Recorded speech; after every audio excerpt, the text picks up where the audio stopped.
ஓம் முருகா போற்றி, கந்தா போற்றி, கடம்பா போற்றி, கதிர்வேலா போற்றி.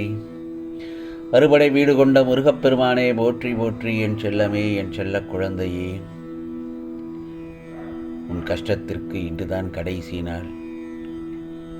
இந்த முருகப்பெருமான் சொல்வதை நிராகரிக்காமல் கேட்டுவிடு. உனக்கானதை உன் கரங்களில் சேர்க்க நான் தயாராகிவிட்டேன்.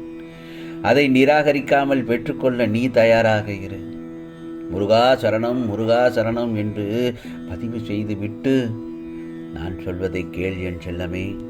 ஆகவே முருகா சரணம் என்று என்னை நினைத்து கொண்டு நீ எடுத்து வைக்கும் ஒவ்வொரு அடியும் வெற்றியின் படிகளாகத்தான் இருக்கும். வெற்றி அடைவதற்கான அடியாகத்தான் இருக்கும் என் செல்லமே. இந்த முருகப்பெருமானின் வார்த்தைகள் மீது நம்பிக்கை வைத்து இருக்கிறாய் தானே? அப்படியென்றால் துணிந்து செல், எதிர்த்து போராடு, வாழ்க்கையை வெல்லலாம் என் செல்லமே. நான் ஒன்று சொல்லட்டுமா? உன் மனதை எப்பொழுதும் நிம்மதியாக வைத்துக்கொள். மனது நிம்மதியாக இருந்தாலே சந்தோஷம், அடுத்து என்ன எடுக்க வேண்டும் என்று உறுதுணையான முடிவும் நேர்மறையான முடிவுகளும் உனக்குள் தொடங்கும் என் செல்லமே. பிறகு மகிழ்ச்சி, ஆனந்தம் எல்லாம் ஒவ்வொன்றாக உன் மனதிற்கு வரும். மனது நிம்மதியாக இருந்தாலே பிரச்சனைகளுக்கான தீர்வை சுலபமாக எடுத்து விடலாம். நிம்மதியாக இருந்தால் ஒரு நிமிடம் கூட வீணாகாது. அதுவே உன் மனதில் நிம்மதி இல்லாவிட்டால் நிமிடம் என்ன, வாழ்நாளில் வீணாகியே போகும் உன் நாள், வாழ்நாள் பூரா என் செல்லமே. ஆகவே எது நடந்தாலும், என்ன நடந்தாலும், எப்படித்தான் நடந்தாலும் உன் மனது எப்பொழுதும் நிம்மதியாகவே வைத்துக்கொள். ஏனென்றால் நடப்பது நடந்தே தீரும். புரிகிறதா? எதுவும் மாறப்போவதில்லை. ஏற்கனவே எல்லாம் தீர்மானிக்கப்பட்டவை தான். நீ நினைத்தாலோ யார் நினைத்தாலும் எதையும் மாற்ற முடியாது தானே? மாற்றவும் இயலாது தானே? வெற்றியாளரின் பாதையில் சென்று விரைவில் வெற்றி அடைவதை காட்டிலும் உனக்கான ஒரு தனியான பாதையை உருவாக்கு. அதில் நம்பிக்கையோடு பயணப்பட்டு கொண்டே இரு. பிறகு பார், நிச்சயம் வெற்றி உன் வசம்தான். உன் வழியில் உன்னை பின்பற்ற வர பல காத்து கொண்டுதான் இருக்கிறார்கள். உனக்கு 8 திசைகளிலும் முன்னேயும் பின்னையும், உனக்கு முன்னால் உனக்கு வழிகாட்டியாகவும் உனக்கு பின்னால் பாதுகாவலனாகவும், ஏன் அனைத்து திசைகளிலும் இந்த முருகப்பெருமான் உன் கூடவே வந்து கொண்டிருக்கிறேன் என்பதை மறந்து விடாதே. உன் வழியில் உன்னை பின்பற்ற பலர் காத்து கொண்டிருக்கிறார்கள். அந்த நேரத்தையும் நான் உனக்காக நிச்சயமாக இந்த முருகப்பெருமான் உருவாக்குவேன்.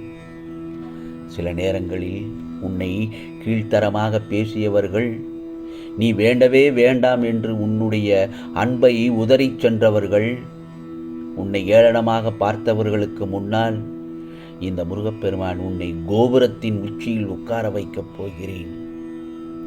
உன் வழியை பின்பற்ற 1000 பேர் அந்த உன்னை ஏளனப்படுத்தியவர்கள் அனைவரையும் உன் பின்னால் வர வைப்பேன் இந்த முருகப்பெருமான்.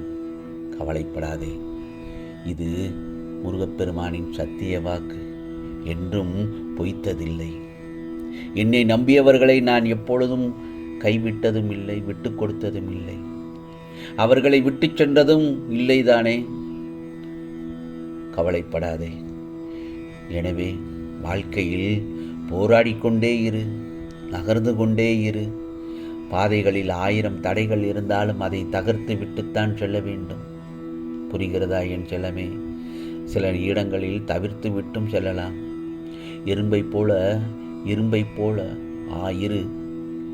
1000 தடைகள் வந்தாலும் அதை முயற்சி செய்து கொண்டு தகர்த்து கொண்டே இரு.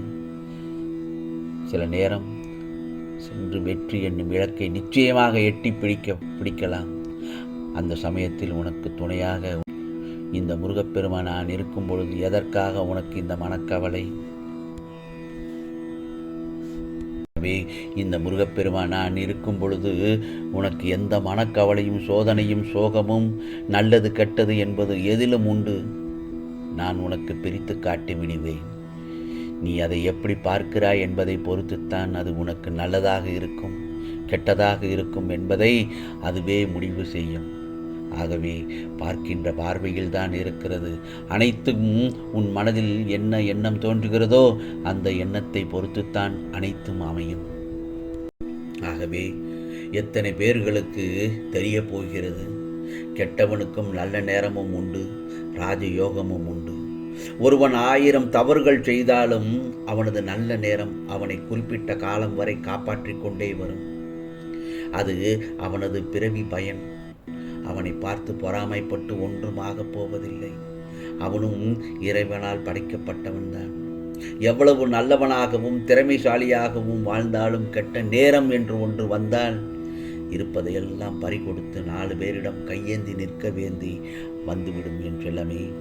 ஆகவே ஒருவனுக்காக கால நேரத்தை இறைவன் கணிப்பதில்லை. அவரவர் மற்றும் அவரவர் வம்சாவளியைச் சேர்ந்தவர்கள் செய்த பாவ புண்ணியங்களே தீர்மானிக்கின்றன. ஒருவனுக்கு எல்லாம் இருக்கும் பொழுது கடவுளின் ஞாபகமே வராது.